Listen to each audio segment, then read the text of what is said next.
Ce podcast vous est recommandé par la bande dessinée Les Geeks.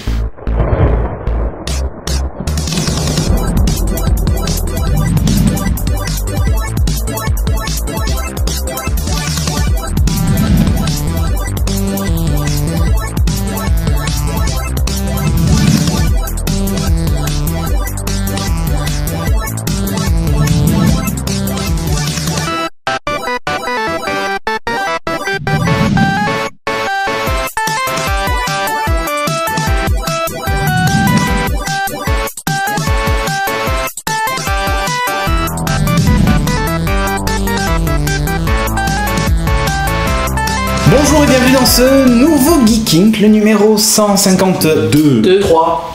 Vous suivez pas ou quoi? Mais 153, voyons. Ah là là. Mais c'est parce qu'il est pas sorti l'autre et du coup je suis perdu. Ouais, c'est ça. Donc cette quinzaine, on va encore vous parler de plein de choses. Comme d'habitude. Ouais, d'habitude je dis cette semaine, mais ça va plus. Donc je suis obligé de dire quinzaine. Donc de plein de choses avec de la... Il y a de la BD un peu quand même. Un petit peu. Comics.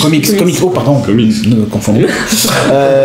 Du high-tech évidemment, jeux de plateau et du cinéma. Un peu de série aussi. Enfin bref, tout un tas de choses. Et en attendant, eh ben, Magnéto.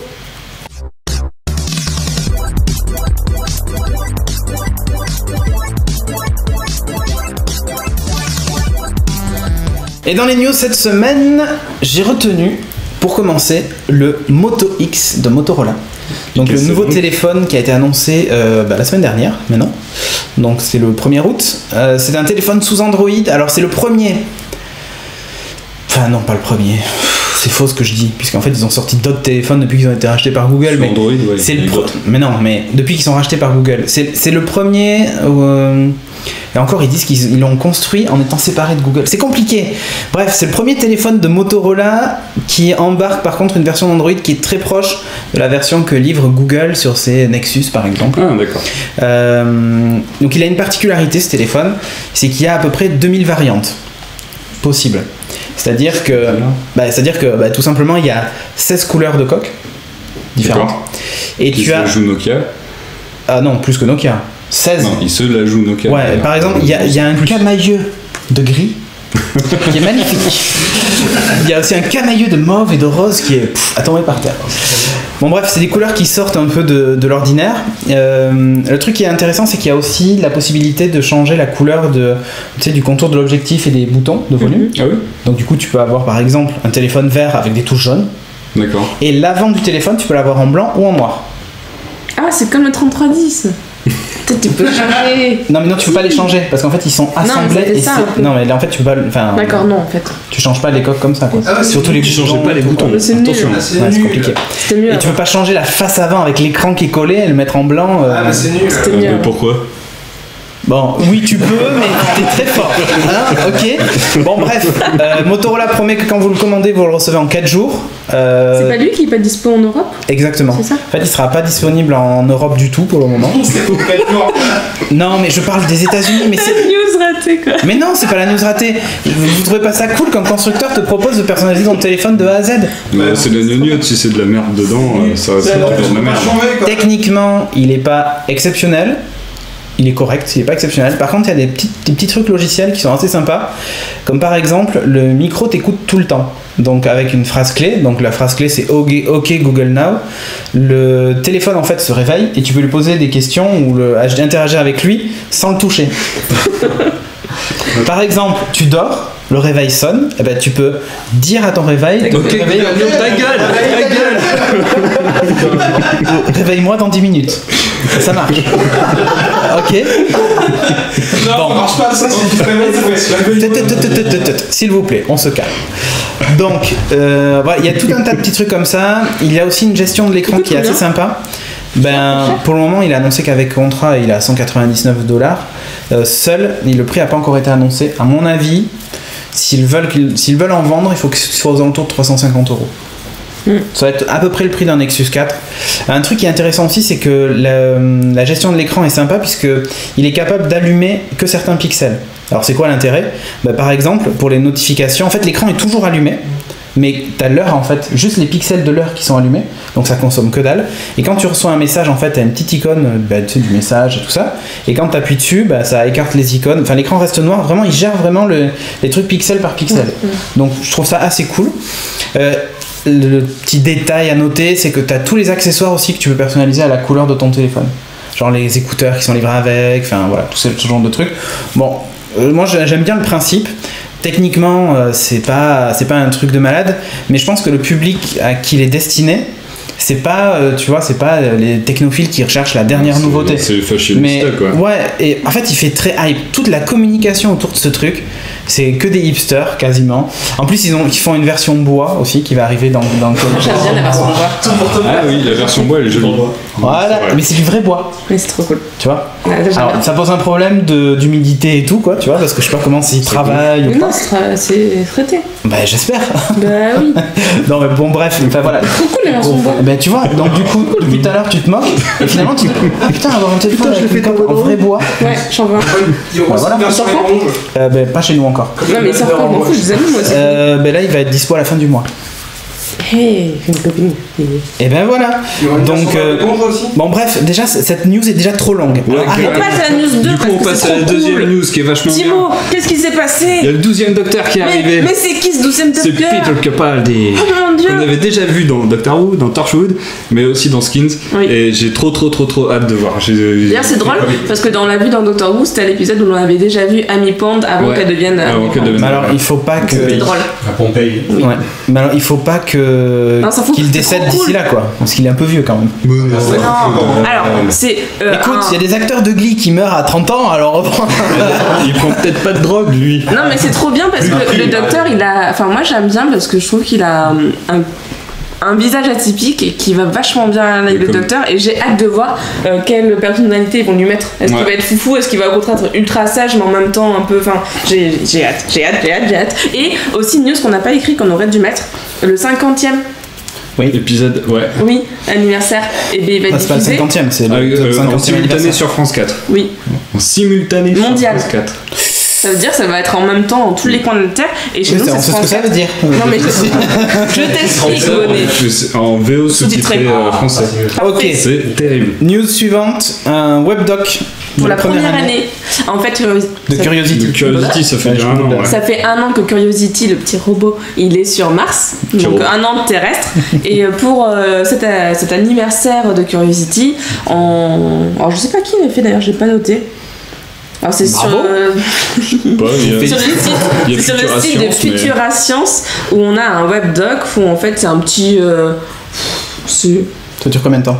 Bah en fait ça dure pas vraiment On longtemps, dirait c'est une toi qui petite dis. application Ah, c'est un avec timelapse, plusieurs en fait. onglets et tu peux voir à peu près tout ce qu'il a fait, le parcours qu'il a fait. Tu peux le GPS voir avec en rotation, avec les ouais. photos Ok, qui vont, d'accord, très bien. sur chaque point d'arrêt. Ouais, t'as un moment, c'est trop bien. En fait, tu peux voir le parcours qu'il a fait avec les années qui arrivent, et à chaque fois, t'as un point qui montre les photos qu'il a prises à l'instant. Donc, tu vois, t'as vraiment l'avancement sur un trajet. Tu peux voir comment évolue le trajet D'accord, avec des ok. photos et tout. Enfin, c'est vraiment, vraiment sympa. Tu vois que Et je le mec trouve ça qui bien. pilote Curiosity, il est bourré. Quoi. S'il a fait ça, il est reparti là. Pareil, tu vois comment ils ont réussi à faire atterrir en fait Curiosity parce que Oui, oui, mais ça, il pesait ouais. genre 900 kilos. Enfin, c'était un truc de fou. Enfin, c'est un petit C'est super hyper robot, quoi. intéressant. Enfin, C'est un petit robot un peu. C'est un petit Ah, petit robot, il faisait 900 kilos. C'est Wally, mais il est là. Voilà. Quatrième news, Photosphère dans Street View. Bah, si vous avez un téléphone Android avec Photosphère, donc je crois que Nexus 4 et peut-être qu'il y en a d'autres d'ailleurs, Galaxy Nexus, je pense qu'il doit l'avoir. Photosphère, en fait, en gros, c'est vous faites une sphère en faisant des photos en entier. Donc ça fait vraiment Street View. Bah, la nouveauté, c'est que maintenant vous pouvez les soumettre à Google pour qu'il les intègre dans Google Maps. D'accord. Et tout à l'heure, au hasard, à Talence, je suis tombé sur un des photosphères. Un mec qui a pris ça dans la rue, et donc t'as un photosphère, tu fais tout le tour, voilà. Est-ce qu'ils prennent en compte ce que nous on peut vous, faire c'est avec quoi le Lost Fun ou pas?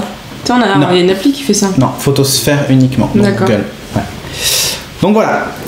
Et oui, accessoirement, les photosphères, maintenant, on peut les embed sur des sites web. Donc pareil, on fera un photosphère du plateau, Oui. et on le mettra, comme ça, vous pouvez vous ouais. balader en 3D sur le plateau. Waouh. Incroyable. Génial, le salon. Ouais. Ensuite, Android encore une Device news Android. Manager. Tu vois, j'ai pris que des news Android comme j'ai parlé d'iOS 7 la dernière fois. Android Device Manager, donc ça c'est enfin. maintenant, les gens qui ont un téléphone Android ont la possibilité de géolocaliser, bloquer à distance, faire sonner leur téléphone, ce qui se fait déjà depuis longtemps chez Apple, ce que font certains constructeurs, je crois Sony et un autre constructeur, qui ont intégré ça. Je me dis pas de bêtises, tu l'as toi aussi sur ton Xperia Z. Ouais. Donc voilà, bref, petite nouveauté comme ça sera disponible à la fin du mois. Et dernière news, alors ce serait presque pour Sophie, c'est Almost Human, la nouvelle série de J.J. Abrams. Alors au début, moi, quand le pitch de base, c'est il y a des hommes, enfin des robots humanoïdes très proches des humains et tout ça. Bon, je pensais à Asimov, mais pas tellement. J'ai pensé surtout à Acta Maniscore, Real Humans. Ouais. Donc Almost Human, Real Humans. Donc j'ai pensé à ça, et en fait, ça a l'air de pas du tout être ça. Il y a les bandes annonces qui ont été diffusées au Comic Con San Diego montrent plutôt que les robots sont utilisés à des fins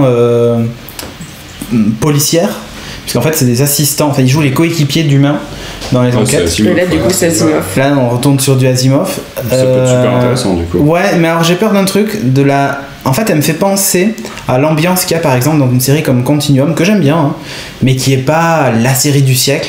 Et j'ai peur qu'on retombe sur ça, c'est-à-dire un peu la routine, toujours l'enquête, machin. Ouais, alors j'espère qu'il va y avoir un fil rouge et une mythologie, enfin tu vois, je sens bien une conspiration, une connerie arriver derrière. Ouais, mais j'ai hâte de voir ça. Comme dans Fringe, je crois que c'est les mecs de Fringe. Exactement. Ouais, bien sûr. Et ça part dans tous les sens. Enfin, mon Fringe. T'as pas aimé? Bah, pas trop. Bah, franchement, il y a des saisons. Oh là là! Attends, on passe à la suite, on réglera ça entre nous après, ok? Allez, on a terminé les news, donc on passe au reste.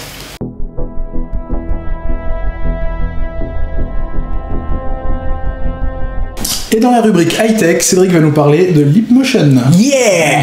De Leapmotion! Ah là là, Leapmotion, je l'ai attendu un moment. Hein. Alors Leapmotion, au départ, c'était un projet, alors je sais pas si c'est sur Kickstarter ou c'était sur autre chose. Kickstarter. Et ça a foiré. Ça a foiré. Ça a foiré un peu d'ailleurs. Mais ils sont pas laissés abattre. Ils ont continué à bosser dans leur coin. Et ils ont relancé, en fait, ils se sont relancés sur leur propre site. Donc tu pouvais précommander direct sur leur site, sans passer par une plateforme de financement.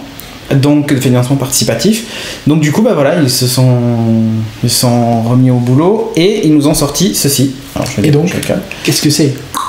Ceci qui en fait est un capteur, alors il doit avoir de beaux reflets d'ailleurs, je pense, qui est un petit capteur que tu poses sur ton bureau, comme ça, que tu branches en USB.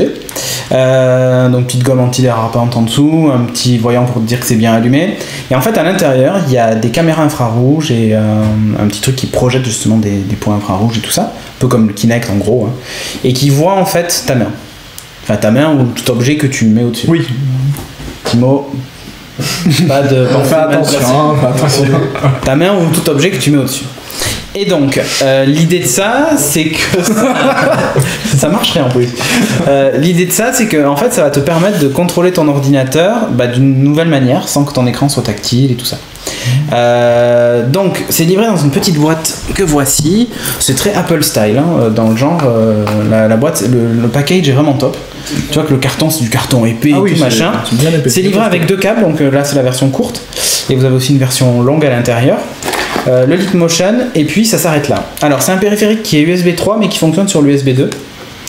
Je vous recommande quand même de l'utiliser sur de l'USB 3, hein, vous allez vite comprendre pourquoi. Ça vaut 80 €, enfin 79 € je crois, plus précisément. Et qu'est-ce qu'on peut faire avec ? C'est compliqué. Oui, voilà, dis-nous ça. C'est surtout ça. Donc, d'abord, vous installez les drivers qui vont bien et tout ça, et vous avez un store qui apparaît sur lequel vous pouvez télécharger des applications qui sont gratuites et d'autres qui sont payantes. Alors, il y a des petits jeux, vous bougez votre main, ça interagit avec, tout ça. Vous pouvez attraper. Alors, il y en a un que j'ai bien aimé, qui était assez poétique, mais on voit que ça relève plus de la démo technique finalement que du jeu, parce que tu t'éclates pas trop quand même. Où tu attrapes des petites boules que tu places à un endroit, et vraiment tu les lâches. Ça marche bien. La technologie réagit bien, ça suit bien. Alors c'est très réactif, un bémol quand même, j'ai trouvé que sur mon iMac c'était pas aussi bien que ça, alors que sur mon PC ça marchait du feu de Dieu. Alors bon, c'est pas la même génération de processeurs, mon PC est un peu plus costaud donc je pense que ça y fait aussi, puis mon PC est en USB 3 alors que mon Mac est en USB 2 donc ça doit aussi y jouer. Et accessoirement ça consomme énormément de ressources sur mon Mac, mais alors quand je dis énormément j'ai le processeur qui utilise au moins la moitié quoi. Donc du coup tout devient un peu lent. Par contre, c'est sur Mac que je lui ai trouvé la plus grande utilité, puisqu'il y a un logiciel qui s'appelle Better Touch Software ou un truc comme ça. Je vous mettrai le lien, qui normalement sert à améliorer les gestes au trackpad et tout ça. Tu peux créer des raccourcis et tout. Bah, il gère le Leapmotion, et par exemple, si tu veux monter le son, tu fais comme ça monte le son. Si tu fais dans l'autre sens, ça baisse le son. Bon. Sur le papier, c'est très bien. Ou par exemple, tu mets 5 doigts et tu lèves ta main, ça écarte toutes les fenêtres. Tu mets 5 doigts et tu descends, ça rapproche les fenêtres. Ça marche, pas à tous les coups, parce que le Mac est super lent, je sais pas pourquoi. Sur le PC, donc j'ai essayé, tu as la possibilité de t'amuser un petit peu, mais le clic est hyper dur à appréhender. Parce que forcément, t'as pas de retour physique, donc tu sais jamais si t'es vraiment au clic ou pas. Assez loin. Alors, ton curseur, en fait, il est vide, c'est un rond vide, pour te dire là, tu cliques pas, et quand tu t'approches, il se remplit jusqu'à ce qu'il devienne plein, et là, ça te dit, tu touches. Tu le mets à distance du mur pour. C'est ça. Tu vas toucher ton mur. C'est ça, je vais toucher le mur, bien sûr. J'ai mon écran en haut et je fais ça. J'ai noté une petite fatigue au niveau du bras, force de jouer quand même. Au bout d'un moment, tu sens que ça fatigue un peu. C'est un mini Kinect de bureau, voilà. J'ai essayé un petit logiciel aussi où tu peux t'amuser à dessiner. Donc là, je me suis dit, tiens, ça peut être cool par exemple pour signer des papiers. Tu vois, tu signes en fait direct comme ça, quoi. Zoro, ouais. Tu signes direct comme ça. L'utilité pour le commun des mortels, c'est-à-dire pour nous, elle est quasiment proche de zéro. Oui, c'est limité. Ouais. Faut le dire. Peut-être en domotique, on peut peut-être s'amuser et tout ça, mais pareil, c'est un espace qui est assez restreint. Donc, sur le Mac, j'ai quand même trouvé sympa l'aspect, tu montes le son en faisant ça, ou en baissant, ou voilà. Ça peut être sympa, par exemple, si t'as un PC Media Center chez toi, tu vois, où t'as toute ta musique, tes trucs, tu peux changer de morceau en faisant des gestes et tout. Si tu veux pas un Kinect, par exemple, tu peux utiliser ce truc-là, mais c'est pareil, il faut que tu sois au-dessus. Donc il faut être au-dessus, c'est ça qui est. Toujours pareil, c'est assez limité. Pour les professionnels, je vois plus une utilité, tu vois, par exemple, dans une vitrine qui est pas tactile, tu peux utiliser ça pour simuler du tactile, finalement, un capteur de ce genre qui détecte les mains et tu peux t'amuser avec. Là où ça peut être sympa aussi, c'est par exemple c'est tout con, mais les médecins. Tu sais, maintenant il y a beaucoup d'opérations qui sont assistées par informatique et tout ça. Et c'est vraiment très précis et ça réagit vachement bien. Et donc du coup, plutôt que d'avoir un écran tactile où tu as une assistante qui appuie, parce que sinon toi si tu touches t'es plus stérile, là en fait tu peux sans toucher finalement bouger tes trucs. Ça peut être une je pense à ça, ou des environnements pareils dans des labos, tu vois, ce genre de trucs. Avec salle blanche enfermée. Exactement, ça peut être super sympa. Ou inversement, par exemple sur dans des endroits qui sont très très sales. Un garagiste, s'il veut regarder exactement. Par exemple, les pièces. Exactement, t'as les mains dans le cambouis, plutôt que d'aller taper sur ton clavier ou toucher des trucs, tu utilises ça, tu vois, par exemple. Plouf. Bon, c'est un détail. Là où je suis assez surprise quand même, c'est le prix, quoi. Parce que quand j'avais vu au début les démos, je me suis dit ça va coûter une blinde. Et en fait, 80€, je dirais pas que c'est pas cher, mais c'est le prix d'une grosse souris, quoi, tu vois. Donc, c'est pas si excessif que ça. Alors, aujourd'hui, il y a peu d'usage, j'en conviens. Ça viendra peut-être. Voilà, c'est peut-être à développer. Ça viendra peut-être. Je vous conseille de ne pas vous précipiter dessus parce que c'est pas. L'appareil en lui-même est abouti, ça marche très très bien. Mais c'est plus que ça manque d'applications et tout ça.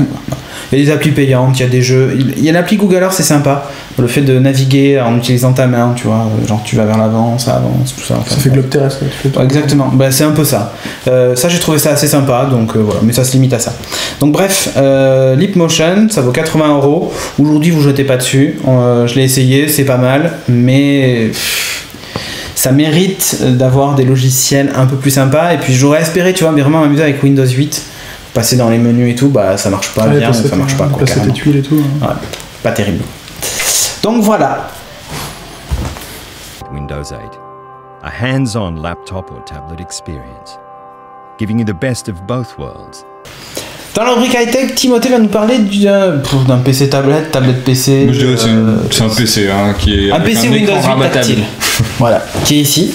C'est le Sony Vaio Duo 11 pouces. Duo 11 pouces. Enfin 11 qui s'appelle Duo 11. Magnifique. Avec on te voit dedans.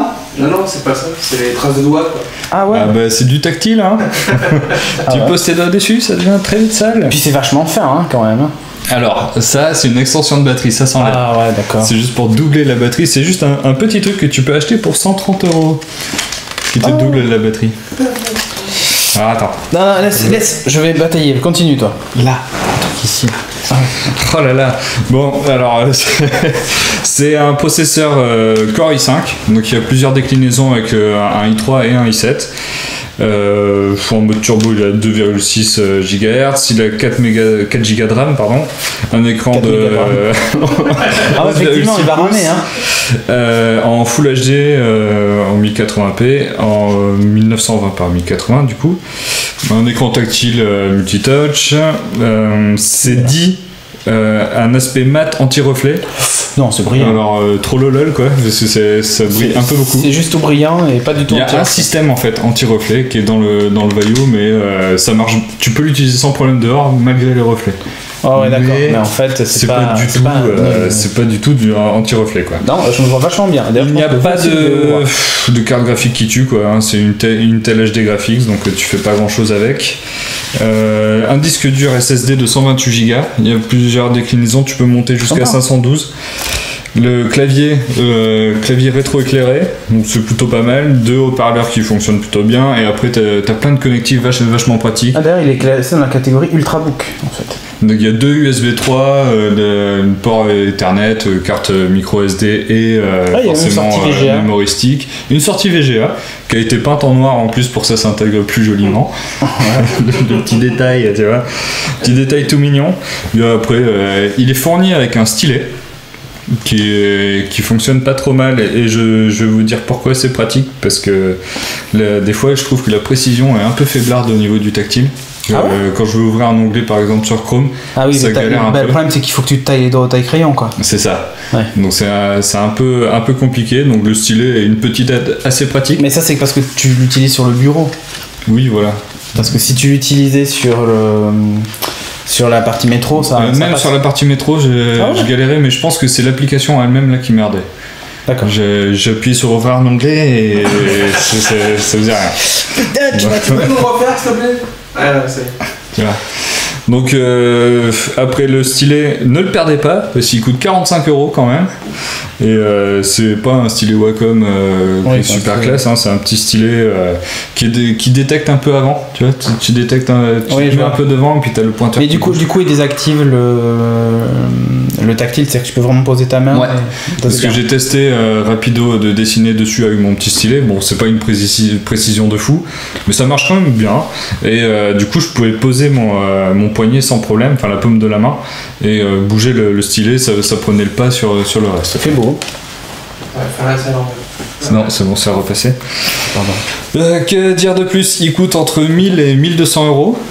Et globalement, moi je le trouve vraiment super pratique. Enfin, moi, de toute manière, j'ai testé plusieurs tablettes et le fait que ce soit Windows 8 RT, ça me gênait vachement. Là, c'est vraiment Windows 8, c'est Windows 8 Pro qui est mis dessus. Donc du coup tu peux installer tout. Photoshop passe sans problème. League of Legends il tourne très bien. J'ai fait un test hier avec Jeff, ça fonctionnait nickel. Donc c'est pour de la bureautique, c'est vraiment excellent. Après, espérez pas un truc de gamer ou faire du montage vidéo dessus, ce sera quand même assez vite limité. Mais en dehors de ça, donc le fait qu'il soit léger, il pèse que 1,3 kg. La batterie est assez légère, mine de rien, vu que c'est plus un PC qu'une tablette, ça consomme vachement plus et en utilisation normale, il dure 4 heures quoi. D'accord. Donc c'est un peu de geste. C'est pour ça qu'il y a, enfin en utilisation normale, c'est pas économie d'énergie et tout. J'ai vraiment utilisation. Tu joues à LOL quoi. Ouais, voilà. Et Cosia. Voilà. Tu peux jouer à des petits trucs comme ça. Mais donc 4 heures, donc l'extension de batterie c'est vraiment pas un mal. Moi je l'ai eu avec et j'en profite vraiment bien pour le coup. Ça fait un petit support en plus, mais bon c'est pas bien gênant. Ouais, ça l'épaissit un peu. Ouais, pour pas trimballer tous les jours dans ton sac, c'est chiant. Par contre, elle a un vrai port Ethernet, quoi. Ouais, elle a un vrai port Ethernet. Il y a Bluetooth, NFC aussi, GPS. Elle fait du vent. Elle chauffe vite, je trouve. Elle chauffe relativement vite. Les haut-parleurs, ils sont plutôt pas mal foutus parce qu'ils sont, quand tu lèves l'écran, ils sont placés vraiment sur le côté, mais sur la façade avant. Donc sur le côté extérieur, du coup, tu profites un peu plus du son qui est juste les haut-parleurs qui sont vraiment foutus sur le côté et qui partent par là-bas. Donc t'en fous un peu. Quand tu fous le casque, t'as un simulateur aussi Dolby Surround qui fonctionne bien. C'est plutôt pas mal. Ça vaut.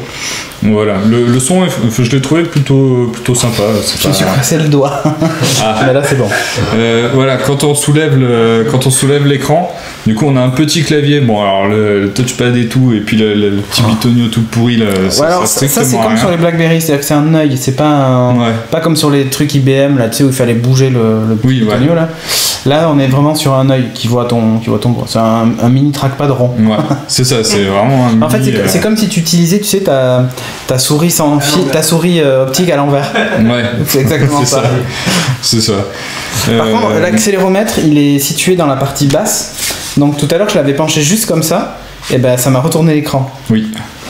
Ça, je me suis retrouvé avec l'écran plusieurs fois retourné totalement. Là, mais attends, qu'est-ce que tu fais retourne-toi.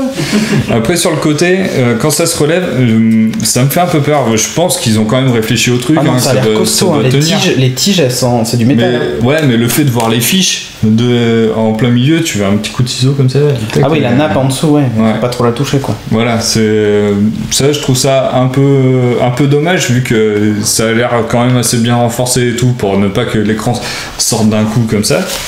Donc bon, qu'est-ce que je veux dire, c'est une tablette. Non, c'est pas une tablette. Pour moi, c'est un ordinateur portable. Hein. Ouais. C'est un ordinateur portable, sauf que quand il se baisse, l'écran il est toujours devant. Et tu l'utilises quand même en tablette. C'est pas mal ça. Mais du coup, est-ce que ça condamne pas, tu reposes pas tes poignets. Ah, remarque, si, il est très fin. C'est malin ça. Fin. Ah, ça c'est malin, parce que justement, tu vois, je me disais, si tu reposes si tu vas te retrouver avec les poignets cassés au bord du truc, quoi. Et en fait, non, c'est pas mal. Mais en plus, je trouvais le clavier à première vue petit, vraiment petit. Ouais, mais les touches sont espacées. Je vais jamais y arriver. En fait, il est très ergonomique, ça passe très très bien. Le rétroéclairage, il est assez pratique. Il y en a pas sur la barre espace, donc en pleine nuit. C'est que les touches, c'est là où il y a le gros trou noir qui est la barre espace, mais bon, tu le vois pas quand même. Donc ça c'est un petit truc un peu dommage. T'as toujours l'écran à l'envers. Ouais, mais t'inquiète, je maîtrise à l'envers. Et donc qu'est-ce que je peux dire de plus qu'il y avait? Tu conseilles ou pas à l'achat ce truc? Ah ouais. Enfin moi j'en suis super content. Ouais. C'est un ultrabook quoi en fait. Pour moi c'est vraiment ce qui me manquait. Tactile. Les tablettes j'ai jamais été fan. J'ai vite zappé le truc sur le côté. Je regrette un peu le stylet quand même. Le stylet, je perdais le focus par moment. Donc c'est un peu chiant. Et en plus, le stylet, je l'ai oublié ce soir, tout connement, parce qu'il n'y a pas d'endroit où tu peux le caser. Donc du coup, je l'ai oublié. Le chargeur, il est pas très gros. Il est vraiment assez petit, donc ça c'est plutôt pas mal. Mais par contre, ils fournissent pas. Enfin, moi je regrette un peu quoi. Ils fournissent pas de sacoche ou un petit truc pour protéger. Ça t'es mal habitué parce qu'il y a que Asus, je crois, qui font des sacoches. Du coup, t'as ton truc. Mais il faut que t'aies acheté une quoi. Voilà, bon. Après, c'est du Sony, la qualité est super bien, la finition est terrible. Tu sens que c'est du bon matos, que ça va pas te péter entre les mains demain quoi. Donc je suis vraiment très content de ce truc. Je sais pas si j'ai une garantie. Non, je crois pas. Pas contre ça en tout cas. Donc 1000 et quelques euros quand même. Pour la version i5. i5, 128 Go. Tu peux jouer à LoL. Voilà, c'est vraiment bien. Ok. T'as quelque chose à ajouter ou c'est fini? Non, c'est bon, t'as tout dit. Ouais, très bien. Tout dit. C'est parfait. Donc le Vaio, comment il s'appelle? Vaio Duo 11. Il existe en 13 pouces aussi. 13, ça doit devenir costaud quand même. Ouais, ça doit être un peu plus. Là, il fait ça. Ah oui, il y a un truc sympa aussi. C'est un des ports USB, même en mode veille, permet de recharger son ordinateur portable. Non, son téléphone. Son téléphone.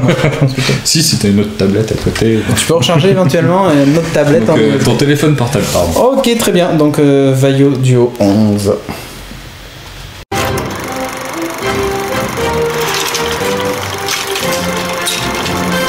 Rubrique cinéma. Kevin, donc notre nouvelle recrue, va nous parler d'un film magnifique qui s'appelle Wolverine, le combat de l'immortel. Ouais. Magnifique titre français. C'est ça. Ouais, on est très fort pour faire ça. On adore les trucs. C'est clair. Ça aurait pu être Wolverine chez japonais. Hein, aussi. Ouais, moi j'entends genre un truc comme ça. Very Bad de Mutant ou un truc comme ça, tu vois. Ils adorent regarder Very Bad partout. Voilà. À Tokyo. À Tokyo. C'est à peu près ça. Donc Wolverine, ce personnage mythique des X-Men et de l'univers Marvel, qui est, je pense, pour la plupart d'entre nous, le héros préféré. Enfin, tout le monde aime bien. C'est plus iconique. Je sais pas pourquoi, mais enfin moi, tous mes potes en tout cas, tout le monde l'aime bien. Tout le monde préfère par exemple Wolverine à Cyclope, tu vois. C'est la même chose que Batman et Superman. Tout le monde préfère Batman et Superman, tu vois. Ouais. C'est le côté plus dangereux, tu vois. Bon, donc ça parle de quoi? Resitue-nous un peu le contexte de ce Wolverine combat de l'immortel. Alors, il se bat contre Duncan MacLeod. Non, c'est pas ça. Donc chronologiquement, ça se situe après X-Men 3. Ouais. Pour rappeler à peu près les événements de X-Men 3, en fait, il y a Wolverine qui a été obligé de tuer Jean Grey parce qu'elle a été transformée en Phénix. Et donc quand le film Wolverine commence, on le retrouve vivre en ermite au fin fond du Canada, la longue barbe et tout. Il est accablé par la culpabilité après ce qu'il a fait. Il veut parler à personne. Il a abandonné son identité de Wolverine. Il est redevenu simplement Logan, tu vois. Donc il vit totalement recul là-bas. Tiens, t'as dit tu vois une fois déjà, je note. Ça fait un petit chrono, tu vois. Ting, ting, ting. Dès que tu dis tu vois. Ting.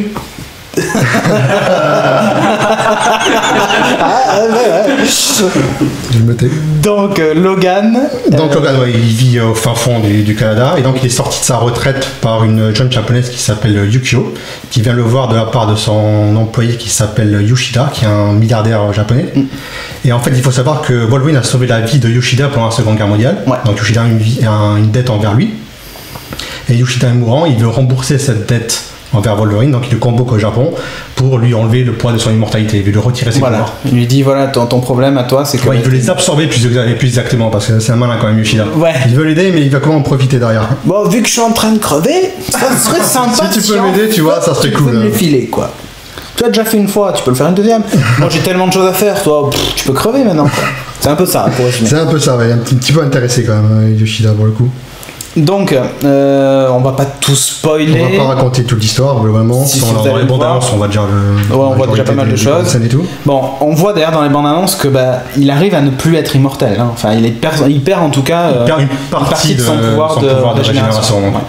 Donc, forcément, quand il prend des balles, il saigne quoi. Il saigne, il se régénère moins en fait. Ils ont pas voulu aller jusqu'au. J'espérais justement qu'ils aillent jusqu'au bout, qu'ils lui retirent carrément le pouvoir. Je pensais que ça allait être intéressant de le voir sans rien.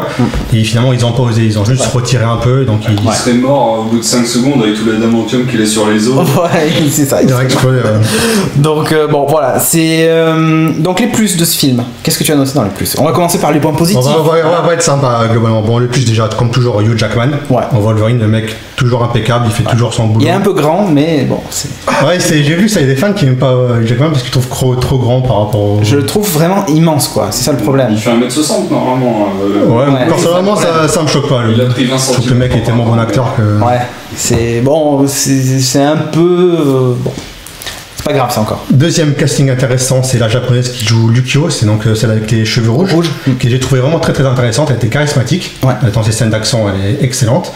C'est le seul personnage avec un petit peu, comment dire, un passé un peu flou, tu vois. Tous les autres personnages, on sait pas trop. On sait pas trop ce que c'est. Tous les autres personnages, tu peux te faire une idée d'eux quasiment dès que tu les vois. Tu peux directement les classer en deux catégories. En gros, t'as les gentils et les méchants. Voilà. C'est pas plus compliqué que ça, malheureusement. Et elle, c'est la seule avec un passé un peu mitigé. Donc, vraiment, point positif pour elle. Autre point positif, j'ai trouvé donc l'ambiance japonaise du film était très, très réussie. Ah ouais, c'est clair.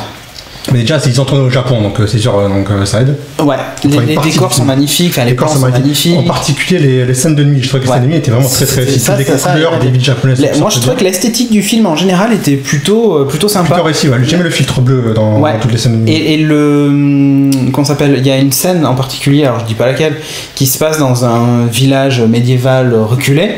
J'ai trouvé ça magique, quoi. Enfin, c'était vraiment très beau. Très très très aussi, mais elle tournait en Australie, tu sais, cette scène, elle est pas tournée. Ouais, mais c'était magnifique. Très très belle photographie, très très bon truc.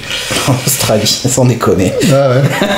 Bon, tu sais maintenant avec. Bien sûr, avec des effets spéciaux et tout. 300 verres avec ton corps. C'est clair. Attends. Malheureusement, ouais, c'est un petit peu la fin des. Et c'est le seul point positif que ça a noté. Dans les points négatifs, donc. Alors attention, accrochez-vous, la liste. On va dire tout le reste. Alors, on déroule. Bon, alors déjà, si vous comptez voir le film pour les scènes d'action incroyables, bon, n'y allez pas.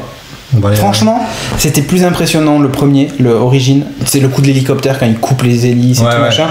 T'avais des scènes d'action qui étaient démesurées. Démesurées. Si, me dis pas non. Non, c'était de la merde. Non, le film est mauvais. Non, est-ce que je veux. Non, mais. Les effets spéciaux. Non, attends.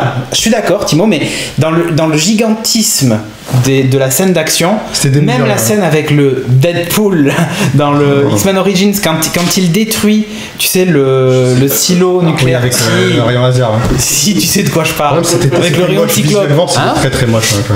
Oui, mais si tu veux, ils avaient l'ambition de faire des scènes d'action qui étaient hors normes. Là, il y a moi la scène de la bombe atomique, je l'ai trouvée assez impressionnante. Ça, c'est l'ouverture du film. Mais alors, pas de fin. C'est surtout l'explosion, le souffle et tout. Ça, c'était hyper impressionnant. Mais après, effectivement, les scènes d'action. Mais moi, je m'y attendais un petit peu, tu vois, parce que le réalisateur. Ah non, moi je me suis dit, putain, les scènes de baston, elles vont être énormes, ça va péter dans tous les sens. C'est pas vraiment le style du réalisateur, tu vois. Le réalisateur, pour rappel, c'est James Mangold. Il a réalisé des films comme 3 heures d'Yas Puyuma. Il a réalisé Walk the Line. Enfin, Walk the Line, tu vois. Copland aussi. Donc, c'était pas quelqu'un qui allait réaliser un film où ça allait péter dans tous les sens. C'était plutôt. Il allait plutôt mettre le focus sur les personnages du film. D'accord. Le problème, c'est que c'est pas le cas non plus, quoi. Voilà. C'est ça un peu le problème. Comme on disait tout à l'heure, les personnages. Comment s'appelle sa copine là? J'ai déjà même oublié son nom. La japonaise, la fille de. La fille de Yoshida, j'ai oublié son nom aussi. Elle était tellement fade. Non, je te jure, transparente. Genre la fille à papa. La fille à papa, c'était la princesse en détresse qui doit sauver. C'est ça. Ça se limite vraiment à ça. Ça va pas plus loin que ça. Hein. Ouais, 2 bisous et c'est terminé. Franchement. C'était caricatural. Mais même son pote là, celui avec qui elle devait se marier, tout ça, enfin. C'était vraiment nul, hein. Nul. Tu le voyais arriver gros comme une maison, la scène de fin.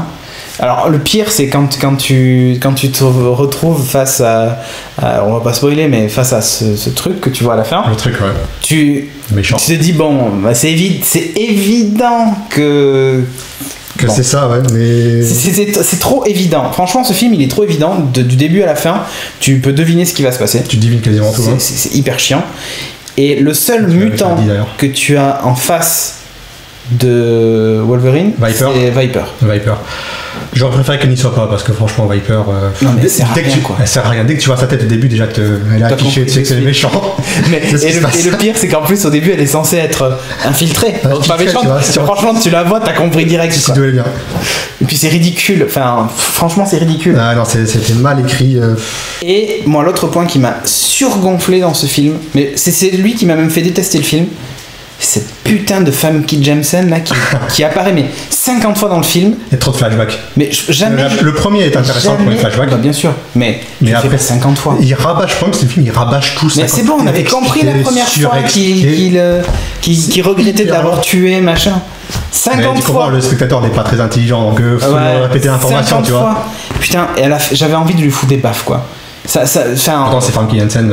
Ouais, alors il y a à la fin, c'est sympa parce qu'elle est dans un petit déshabillé blanc. Ouais. Limite, ils auraient dû garder celle-là. Mais tout il fallait faire un flashback au début. Les enlever quoi. Un flashback au début pour rappeler la situation, un flashback à la fin pour conclure. Voilà. Mais c'était amplement suffisant. Pas besoin de rabâcher ça toutes les 3 scènes. En fait, ce qui m'a gonflé dans Iron Man 3, tu sais, le coup de les crises d'angoisse. Ça, j'ai bien vu. Ouais, ben moi, ça m'a pété les couilles. Et ben, en fait, c'est ça tout le long du film. Avec c'est ça, parce que chaque fois il se réveille, ils ont rabâché traumatisme. Non, ça va quoi, on avait compris la première fois. Donc moi il y a un truc qui a sauvé le film. C'est la scène post-générique. Mais c'est symptomatique du truc. Quand tu sors du film, tu te rappelles plus de la scène post-générique, tu as plus envie de parler de ça que du film lui-même. Ouais. Et c'est ça le problème. Donc si vous allez le voir au cinéma, faut rester absolument parce que la scène est excellente. Excellente, ouais. Et donne vraiment envie de voir le prochain film. Le prochain beaucoup plus que Wolverine. Ouais. Mais en fait, j'ai l'impression que ce film, c'était un peu, tu sais, genre la transition de. Bon, on n'assume pas trop ce qu'on a fait avec les X-Men 3 et tout. Bah, ils voulaient vraiment redorer leur blason. Donc, on n'assume pas ce qui a été fait avec. Et t'as vu ? Aucune mention de Origins. aucun moment. Non, mais ça, ils vont faire le ménage. Le prochain film X-Men, il va faire le ménage dans plein de trucs. À aucun moment, il te rappelle Deadpool, même ce qui lui est arrivé et tout, quoi. Voilà, ça n'existe pas. Mais ils assument clairement. Donc, X-Men 3, ils sont en train de ramasser. Ah, ils font le retcon, ils font totalement le retcon. Mais oui, mais le problème, c'est que ce film-là qui fait la transition, il te le rappelle sans arrêt avec cette saloperie de Famke Janssen qui est là toutes les 10 minutes, quoi. Putain, c'est pas vrai, quoi. Donc, franchement, ça m'a saoulé. Franchement, ça m'a saoulé. Non, c'était totalement raté. Enfin, moi, je vous recommande pas d'aller le voir. Hein. Non, mais moi non plus. Voilà. On va être honnête, hein, franchement. Enfin, autant recommander Pacific Rim la dernière fois. Regardez-le en DVD. Du coup, j'ai été voir Pacific Rim depuis et j'ai adoré. Vraiment, le contraste total en. Ah, mais je l'ai vu les mêmes jours. Je peux te dire que ça m'a fait douche écossaise, tu sais. Ouais, c'est chaud, froid. C'est ça. Non, enfin, tu vois, à même échelle, totalement raté, quoi. Ok. Bon, j'espère que le prochain film dont tu vas nous parler, allez voir. J'espère que le prochain film le prochain va être beaucoup mieux que ça. Enfin, j'espère. D'accord. Ok. Je tease. Donc, on enchaîne avec la suite.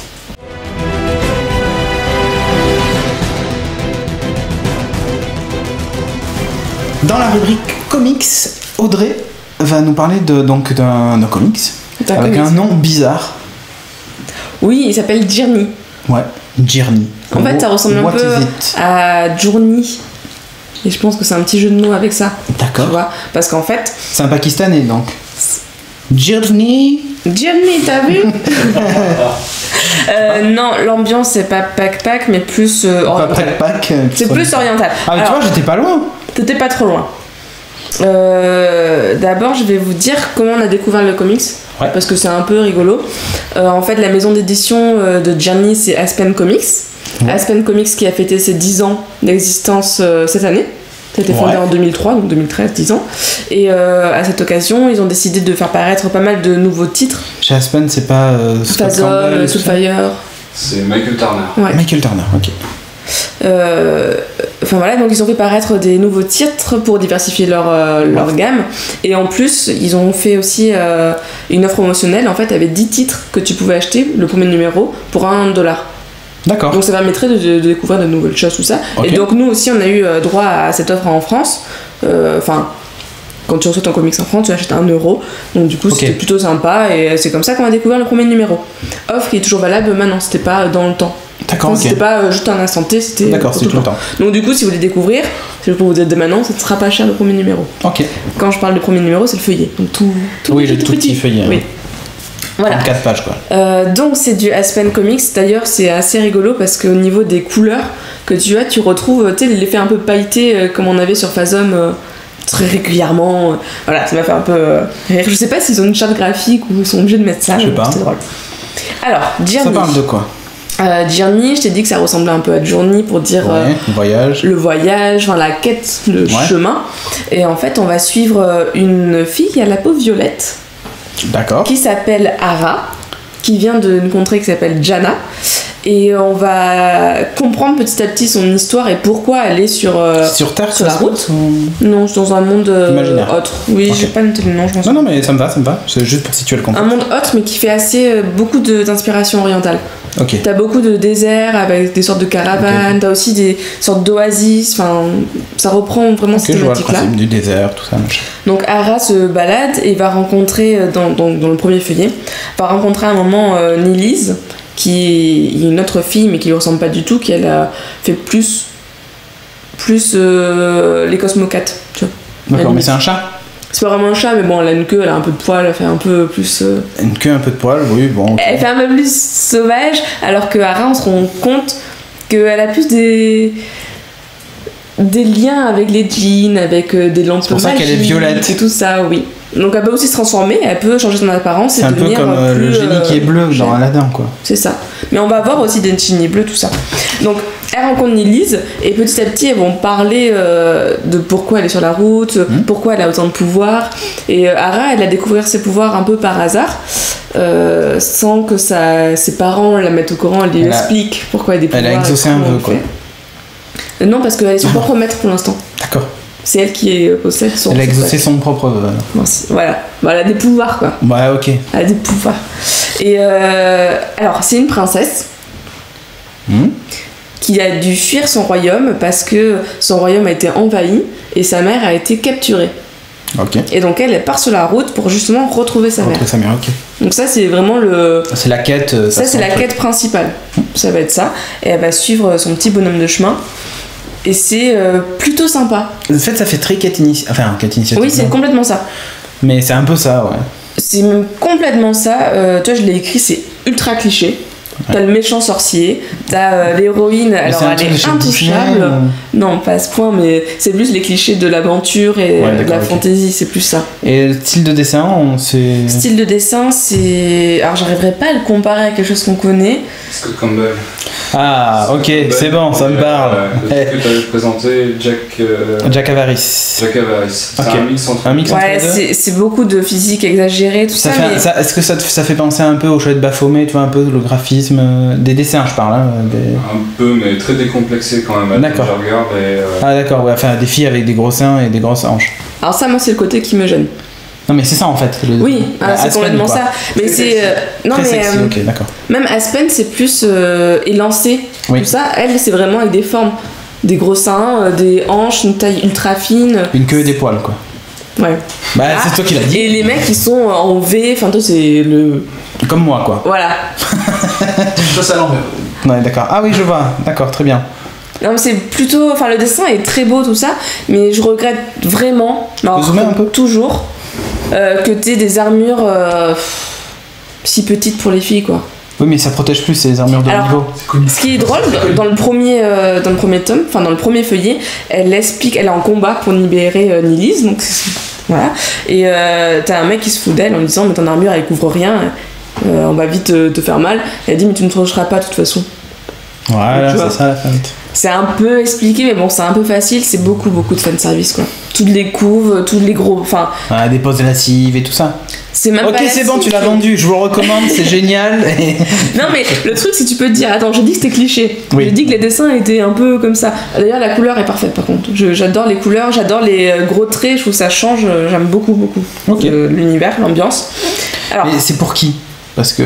Attends, je dis qu'il y avait plein de trucs négatifs, mais pour autant, quand je le lis, moi j'accroche. D'accord. Je trouve ça bien, j'ai envie de continuer, même si j'aimerais bien qu'il couvre un peu. L'histoire est sympa, quoi, en fait. L'histoire est sympa, mais après, tu t'attends pas à un truc. C'est l'histoire, en fait, c'est plus l'univers, toi, qui te plaît. C'est l'univers qui me plaît, et c'est le fait que je retrouve plein de choses que j'aime bien dans la fantasy, dans l'aventure. Okay. Mais je m'attends pas à avoir une révélation, à avoir un truc qui est tout nouveau. Oui, tu vas pas dire, ah, c'est le Seigneur des Anneaux. Non, c'est pas, ah, mais ça, on l'a jamais vu, dis donc. Non. Ok. Non, c'est pas ça du tout. Mais c'est sympa. Et ça s'adresse à qui alors, du coup, quand même? Ça s'adresse. Public masculin? Vu les dessins? Je suis masculin? Mais non, mais quand tu vois les dessins, les armures minuscules. Non, je pense que ça s'adresse aux fans de fantasy et d'aventure qui ont envie d'avoir une histoire qu'ils connaissent. Oui. Ah, c'est violent quand même. Ouais.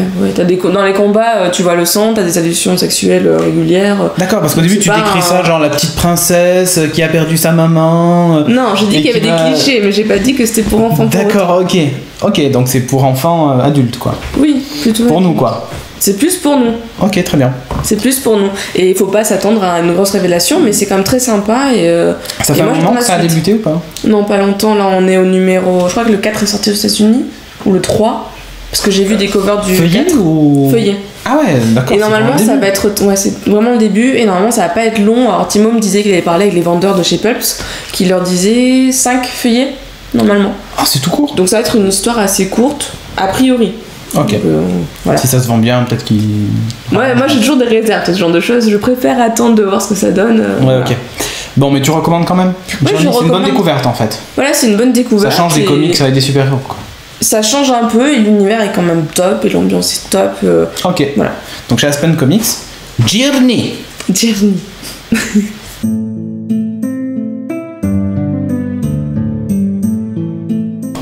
Dans la rubrique jeux tout court. T'as vu tout court, tu fais des bon plateau, wargame, cartes. Ah bah je peux pas. Seb va nous parler d'un jeu de zombies.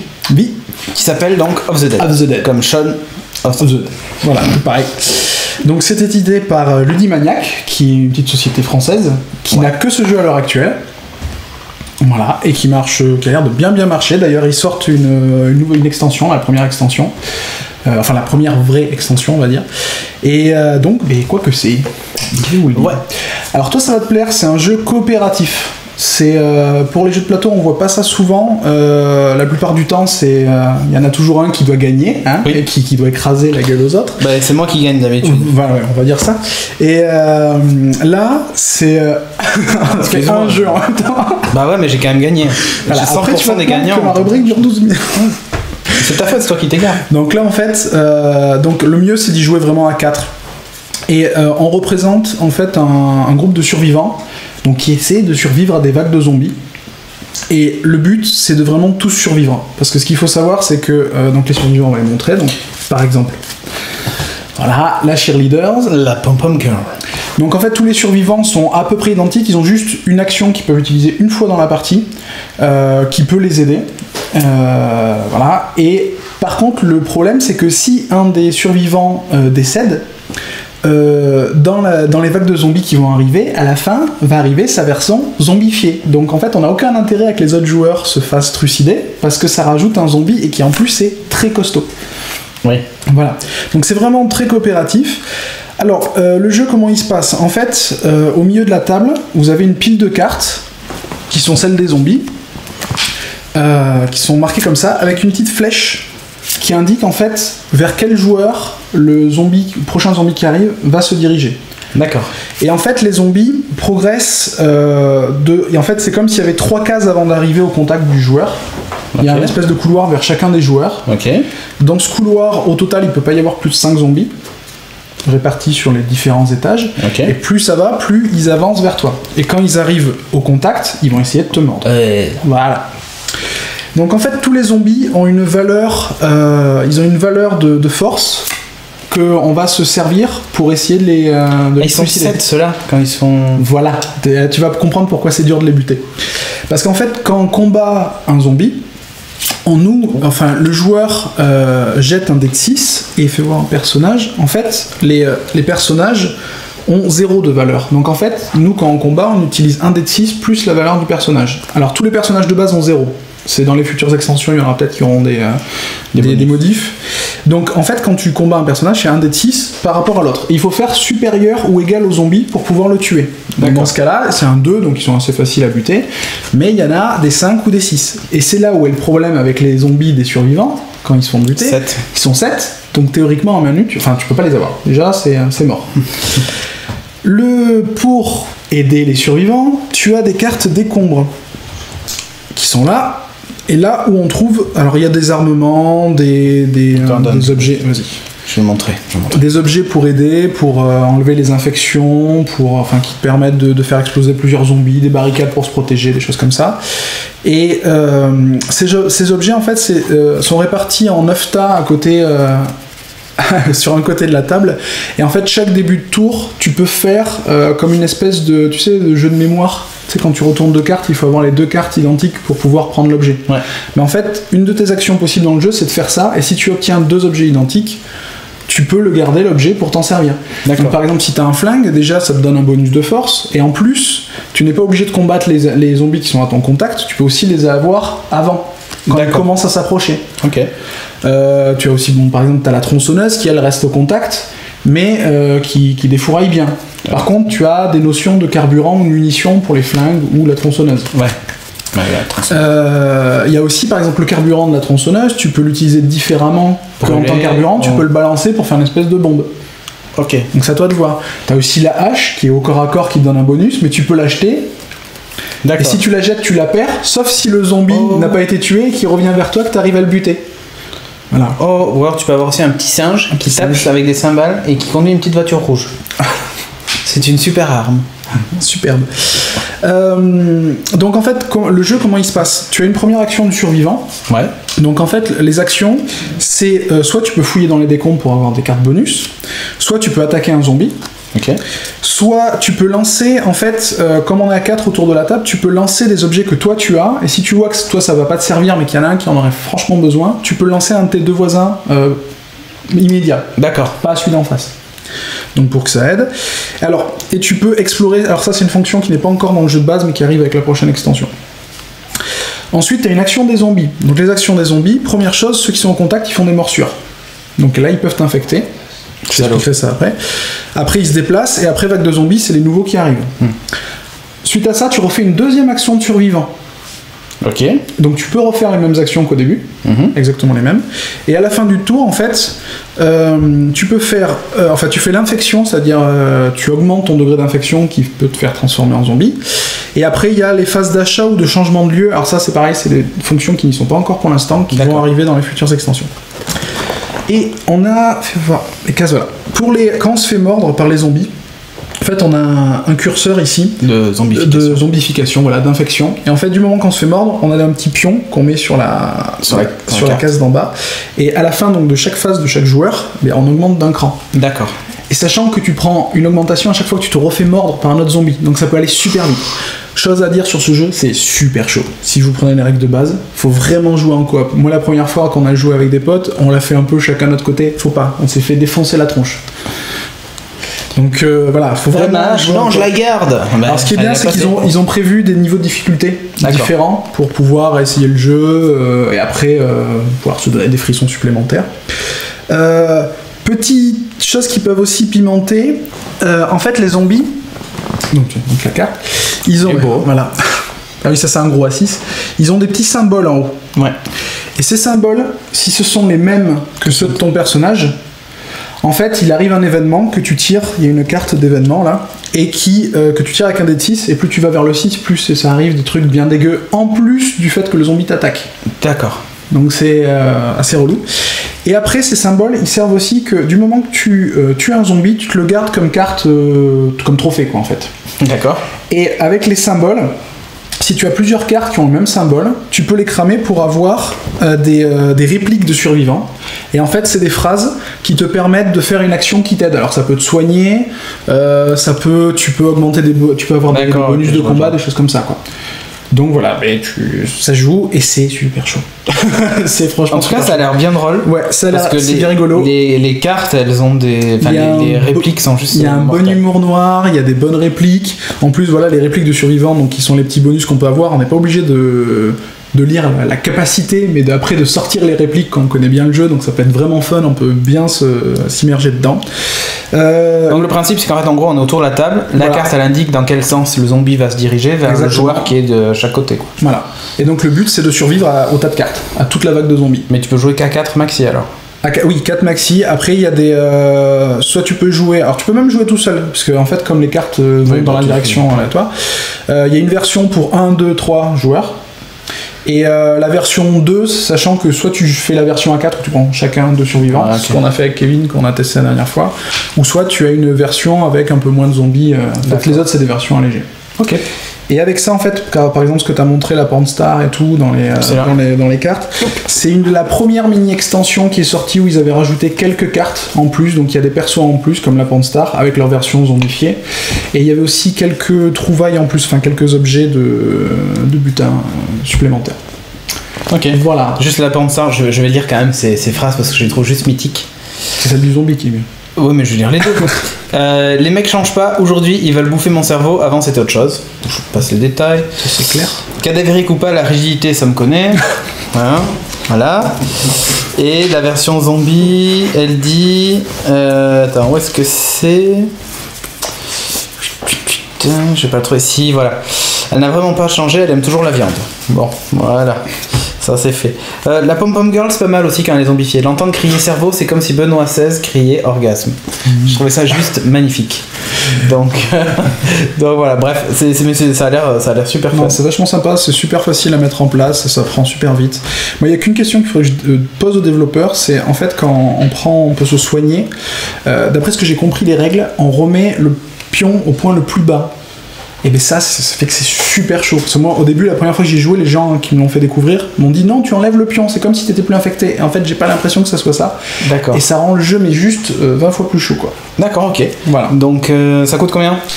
Alors, je sais pas du tout le prix, étant donné qu'on me l'a prêté. D'accord, ok. J'ai aucune idée du prix. Mais vous pouvez aller sur le site de Ludimaniac, de toute façon, parce qu'ils le commercialisent sur leur... Ok, on l'écrira dans le billet. Voilà. Dans le billet sur le site. Donc, voilà. Et donc la nouvelle extension, il vient juste de sortir. Ok. Très bien. Qui permet d'exploiter le jeu à fond. Ouais. Voilà. On enchaîne avec la suite.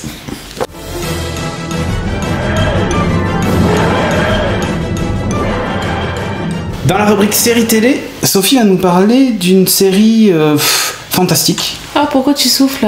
Non, je cherchais le genre fantastique. Oui, c'est ça fantastique. Série fantastique, c'est sci-fi ou pas? Non, c'est CBS. CBS. Under the Dome, donc c'est l'adaptation d'un livre de Stephen King. C'est pas la première fois parce que Stephen King, il y a eu plein d'adaptations en film et en série télé. Bah oui, Les Simpsons, le film, c'est une adaptation de ce livre. Hein. Et con. Oui, un dôme, c'est pas faux. Les Simpsons avaient tout vu avant en fait. Mais c'est pour ça. C'est ça. Ou alors en fait Stephen King a adapté Les Simpsons. Ah ouais. Et un cochon et tout ça aussi, non? Non, il y a une vache. Ah oui, c'est vrai, il y a une vache. Dans le pilote, il y a une demi-vache. D'ailleurs. Enfin bref. Il y a un morceau de chaque côté, ça fait une vache. Deux demi-vaches, ça fait une vache. Hein. D'abord, on va dire l'histoire peut-être. Oui. Alors, c'est l'histoire d'une petite communauté, une petite ville qui s'appelle Chester's Mill. Et ben, là, il arrive un truc, c'est qu'un matin, tous les habitants se réveillent et donc ils se retrouvent sous un dôme, une espèce de cloche géante qui recouvre toute la ville et qui les empêche de sortir de la ville et qui aussi empêche les autres d'y rentrer. Donc, ils sont complètement prisonniers de ce dôme transparent. Et on va voir comment ils vont réagir à ce phénomène étrange et comment certaines personnes dans la communauté vont en profiter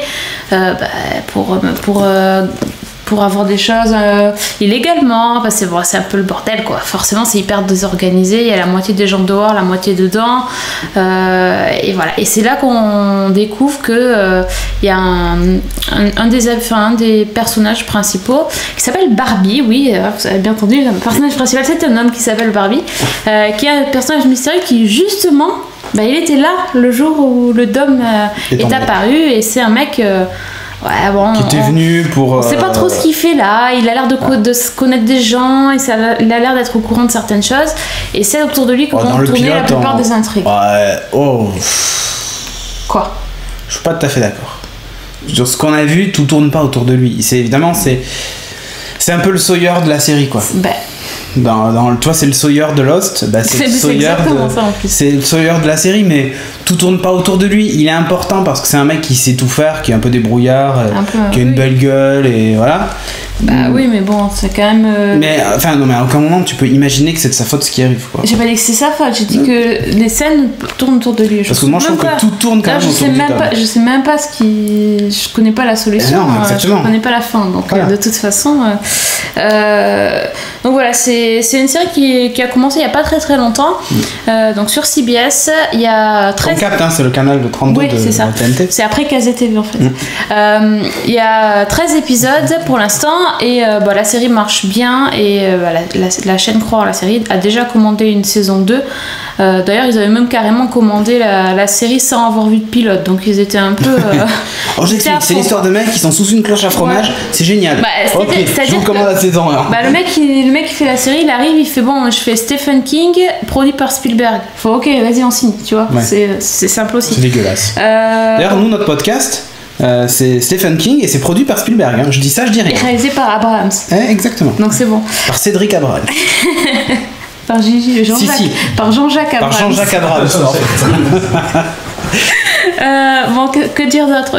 Le casting est moyennement moyen, il y a un peu de tout, voilà, faut dire ce qui est, c'est des gueules qu'on a déjà vues dans quelques séries, mais c'est pas non plus, c'est pas des grosses têtes d'affiche, il y a du bon, il y a du moins bon. Au niveau du scénar, ça part un peu dans tous les sens. Alors, le problème c'est que il y a plein d'histoires parallèles. Il y a plein d'histoires, il y a beaucoup de personnages, il y a beaucoup d'histoires secondaires. Certaines sont pas intéressantes, d'autres un peu plus. Et on a quand même envie de savoir. Le truc c'est quoi, on a envie de savoir ce dôme là, qu'est-ce qu'il fait là, pourquoi. Il y a des histoires avec l'armée, il y a des histoires avec le maire, il y a plein de choses. On sent le truc louche, on a vraiment envie de savoir ça.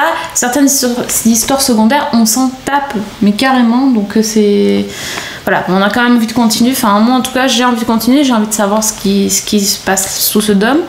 Le truc c'est que les fans de Stephen King qui ont lu le bouquin, ils n'ont pas été très très contents parce que l'adaptation n'est pas du tout fidèle. Et ce qui s'est passé, c'est que Stephen King lui-même, il a fait un communiqué en disant qu'il soutenait à 100% le projet et que justement il était pour le fait que ça soit changé. Il soutenait vraiment tous les changements. Oui, parce que comme ça lui permet lui de vendre des livres. Les gens disent c'est mieux le livre. Hein. Ok, bah je vais acheter le livre alors. Ouais, ça peut marcher, mais quand même ils ont changé beaucoup de choses, notamment le fait que... que Barbie s'appelle Barbie. Non, c'est pas ça. Le fait que dans le bouquin, par exemple, le dôme reste vraiment pas longtemps au-dessus de la ville. Dans la série, il va rester longtemps. Et ils vont même carrément changer l'explication du dôme. Donc ceux qui ont le livre et qui croient faire les malins en disant « Ah, je sais pourquoi, machin », ben pas du tout. En fait... Ah là, vous faisiez les malins dans Game of Thrones en disant « Ah, j'ai vu Game of Thrones. » Ouais, c'est ça, exactement. Bah là, c'est pas la même histoire. C'est un peu comme dans Walking Dead. Exactement. On dit ah bah lui de toute façon il va mourir. Ah bah non il est pas mort. Il meurt que quelques saisons après. Elle est toujours là, ouais, c'est un peu la même chose. Voilà, après ça peut être bien du coup pour ceux qui ont lu le bouquin, au moins ils ont la surprise parce que ça serait d'avoir une histoire qui a rien à voir. Ça va être carrément pénible d'avoir un truc qui colle et si on connaît toute l'histoire, enfin je vois même pas l'intérêt de regarder la série à part pour critiquer donc. Bon voilà, petite série de l'été qui, ma foi, remet un peu le fantastique au goût du jour. Ça faisait un petit moment qu'on avait pas vu. C'est sympa, franchement, ça se laisse regarder. Hein. Il y a pas beaucoup le pilote, moi, je l'ai trouvé vachement bien. Après, j'ai trouvé que ça baissait un peu en régime. Le pilote, tu vois, énormément de trucs, quoi. Le coup de l'avion qui s'écrase sur le dôme. Ouais, le pilote, il envoie, ça va vite, il se passe tout le budget est passé dedans, je pense. C'est ça. Après, il y a certains trucs, ça traîne un peu en longueur et... Bon, voilà, on a parfois envie d'avancer un petit peu, mais bon, ma foi, ça fait une petite série là de l'été. Il faut se faire plaisir, un peu de fantastique, et puis bon, ça peut être bien. Under the Dome, ok. Voilà. Donc, on vous recommande quand même de la regarder, à défaut d'autres choses. Regardez, de toute façon, c'est une des meilleures des dernières séries fantastiques. Ouais, ça va, ça, franchement. C'est mieux que Défiance. C'est mieux que Défiance. Sur une échelle de c'est pas terrible à Défiance, ça a vraiment. C'est par là, quoi. Tu vois. Donc, voilà. Défiance, grosse déception. Oui. Ouais. D'ailleurs, ça aurait dû s'appeler Déception, je pense. Ah ouais, mais ça existait déjà comme série Deception. Et c'est ça le problème. C'est pour ça que c'est pris. Donc, ils se sont dit, on va défier la déception, on va faire encore plus décevant. Bref, allez, on passe à la suite.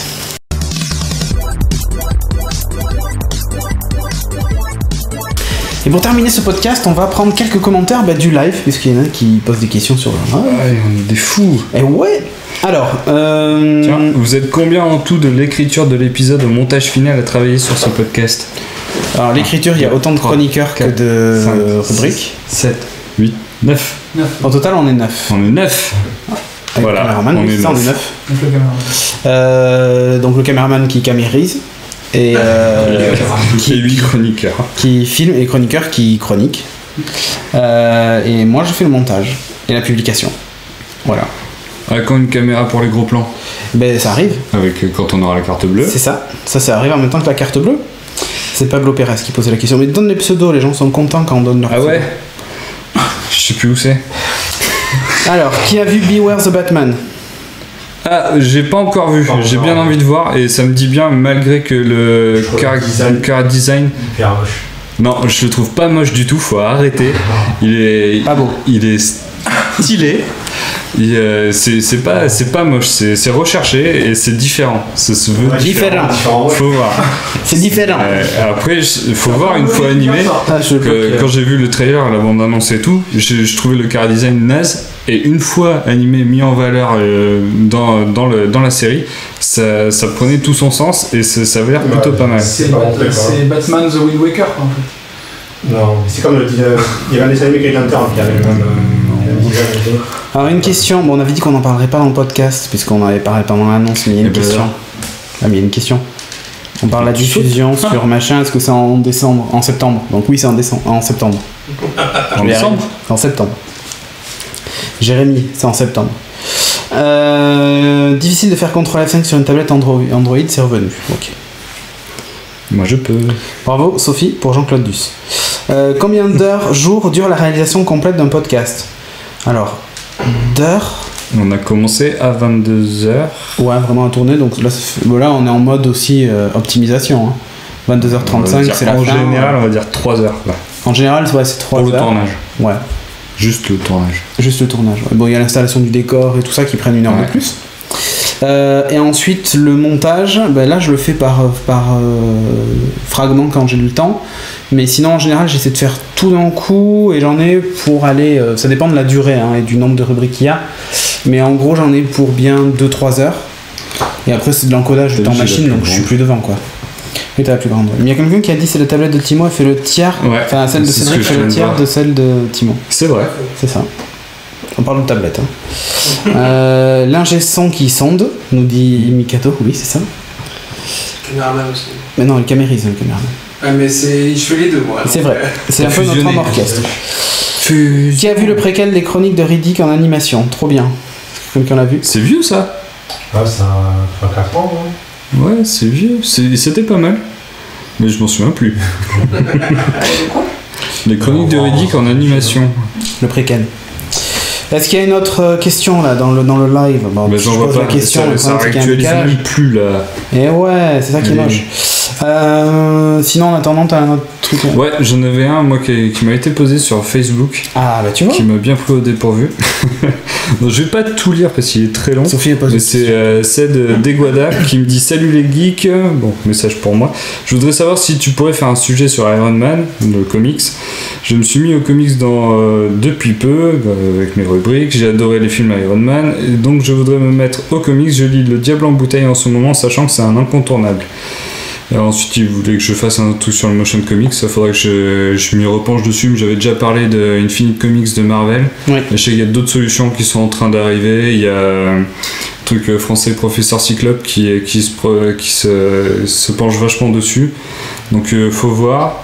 Par contre, concernant Iron Man, je lis vraiment pas le comics Iron Man.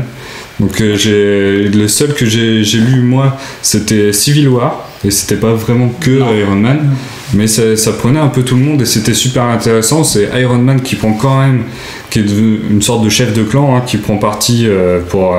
Il y a eu une émission de télé-réalité avec des super-héros qui s'est mal passé, ça a détruit une ville, et il y a le gouvernement qui veut recenser tous les super-héros, donc il faut dévoiler son identité. Tony Stark est ok, Captain America est contre, et voilà, c'est le début de la guerre civile. Donc ça s'appelle Civil War, c'était vraiment très très bien. Après, il y a Extremis, que c'est Audrey qui l'a lu, il me semble. On nous dit qu'il y a un problème de live. Ah. Est-ce qu'il n'y a pas un ordinateur qui est en train de synchroniser une Dropbox ou un machin? Non. Ok. Bon, je continue. Donc il y a Extremis de Warren Ellis et Adi Granov, Adi Granov, un excellent dessinateur. Et bon, Le Diable en bouteille, La guerre des armures, qui a été écrite 10 ans après Le Diable en bouteille, qui vaudrait le coup. Et The Invincible Iron Man, tome 1 et 2, qui sont sortis il n'y a pas très longtemps, qui ont été édités en français il n'y a pas très longtemps, mais que j'ai pas lu du tout, donc je ne sais pas du tout ce que ça vaut. Tu peux te poser là-dessus déjà et me dire si ça vaut le coup, peut-être que je les lirai. Mais je demande conseil, lis-les, tu me diras si c'est bien. Par contre, en restant toujours sur Iron Man, je vous ai parlé la dernière fois du relaunch global chez Panini Comics. Et le mensuel Iron Man est certainement le plus intéressant. Il y a une série sur Iron Man, donc l'arc en cours depuis le Marvel No, que je ne sais pas de quoi il parle. Et dedans, il y a aussi Nova. Hop, cette petite série. Couverture en réalité augmentée. Ouais, donc tous Marvel, ils ont tous ça maintenant, et même chez Panini Comics. Tous les trucs à réalité augmentée, si tu as l'application Marvel, tu peux voir tout le making-of des pages et des interviews exclusives et tout. Donc de Jeff Lubb, Ed McGuinness, Dexter Vine et Murte Gracia, je suis pas en train de lire. C'est super bien, ça parle un peu de tout le Nova Corps, qui est, j'ai envie de dire, un peu l'équivalent de Green Lantern version Marvel. Qui est, je ne connaissais pas et qui a l'air vraiment super sympa, qui est intimement lié avec Guardian of the Galaxy, que vous avez certainement dû en entendre parler parce qu'il va y avoir le film qui va arriver, et dans Guardian of the Galaxy il y a Iron Man qui les rejoint, donc c'est en... Comme The Brother. Il y en a en VO, il y en a que 5 qui sont... que 5 qui sont sortis, et dedans il y a Sarah Pichelli qui dessine, et j'adore vraiment son style de dessin, c'est vraiment énormissime. Et donc pourquoi je vous parle de tout ça? Parce que depuis que Nova et Guardians of the Galaxy ont été relancés, c'est même pas en février, et ils sont intégrés maintenant dans le Panini Comics Iron Man, le mensuel, tous les mois. Vous allez avoir Guardian of the Galaxy et Nova, plus une série sur les 4 Fantastiques et Iron Man. Et ça vaut vraiment le coup parce que ça coûte 4,80€, sachant qu'un truc en VO c'est 4€. Voilà. Frais de port, quoi. Je pense que moi je vais arrêter la VO pour justement passer à la VF, parce que Guardian of the Galaxy est la série la plus lente depuis le Marvel Now. D'accord. C'est un épisode qui sort tout le temps, et en plus ils sont obligés d'attendre avec le gros event Age of Ultron qui est en train de se passer en ce moment, qui ralentit vachement. Quelque chose, ça, Age of bizarrement, hein. C'est pas le prochain Avenger. Ah ouais, si, peut-être. Donc voilà, c'est si tu veux lire Iron Man, que tu connais pas trop et que tu as envie de suivre 2 séries qui tuent sa mère, chope le Panini Iron Man.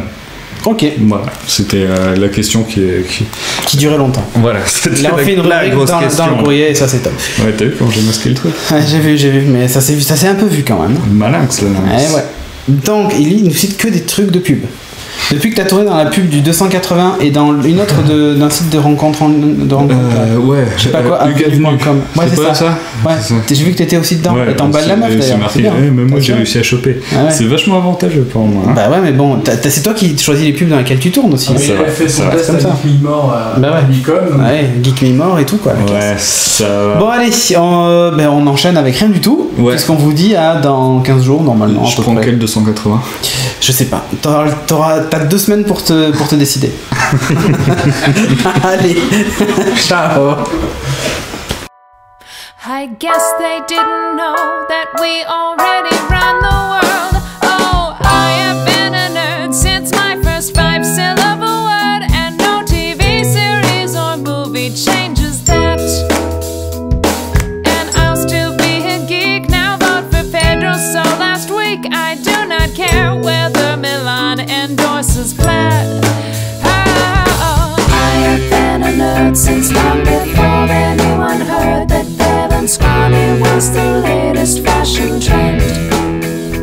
And I'll still be a geek after nobody thinks it's chic.